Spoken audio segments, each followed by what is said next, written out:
જય શ્રી કૃષ્ણ। આજે આપણે સાંભળીશું શ્રાવણ મહિનાના સુદ પક્ષમાં આવતી પુત્રદા એકાદશીની વ્રત કથા। પુત્રદા એકાદશીને પવિત્રા એકાદશી તરીકે પણ ઓળખવામાં આવે છે। એવું માનવામાં આવે છે કે જે વ્યક્તિ શ્રદ્ધા અને નિયમપૂર્વક આ એકાદશીનું વ્રત કરે છે તેના પૂર્વજન્મના પાપો પણ નાશ પામે છે, સંતાન અને ધન સંપદા પ્રાપ્ત થાય છે। આ વ્રત કરનારાઓએ પ્રાતઃકાળે સ્નાન કરીને ભગવાન શ્રી કૃષ્ણની પૂજા કરવી જોઈએ। આખો દિવસ વ્રત રાખ્યા બાદ સંધ્યા સમયે પૂજા કરી ફળફળાદી ગ્રહણ કરવા અને રાત્રે જાગરણ કરવું। બીજા દિવસે બ્રાહ્મણને ભોજન કરાવી દાન દક્ષિણા આપવા।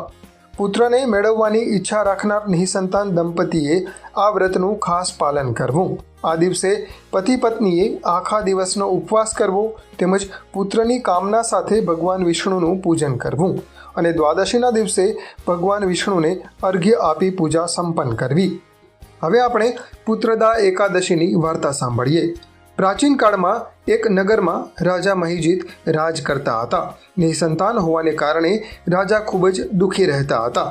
મંત્રીઓ અને નગરજનોથી પણ રાજાનું દુઃખ શાંત થતું નહોતું।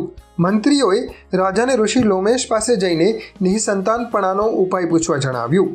રાજા મહિજીત બીજા દિવસે સવારે લોમેશ ઋષિના આશ્રમે ગયા। રાજાએ વંદન કરીને લોમેશ ઋષિને પોતાના નિસંતાન હોવાનું કારણ પૂછ્યું। મહાજ્ઞાની ઋષિ લોમેશે જણાવ્યું કે ગત જન્મમાં એક દિવસ રાજાને વનમાં વિચરણ કરતાં કરતાં તરસ લાગી હતી અને પાણીની શોધમાં તેઓ સરોવર પાસે પહોંચ્યા હતા।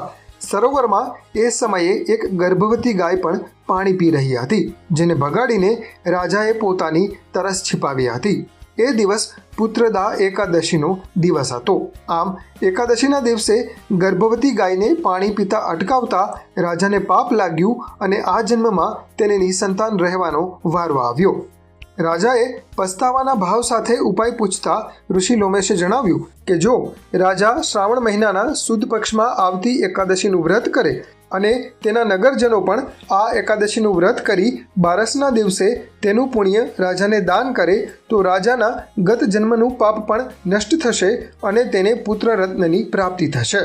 ઋષિ લોમેશના કહ્યા પ્રમાણે રાજા અને નગરજનોએ પુત્રદા એકાદશીનું વ્રત કર્યું। નગરજનોએ તેનું ફળ રાજાને બીજા દિવસે દાન કર્યું, જેના પ્રતાપે રાજાને ત્યાં સમય જતાં વીર પુત્રનો જન્મ થયો। આવો આ એકાદશીના વ્રતનો મહિમા છે।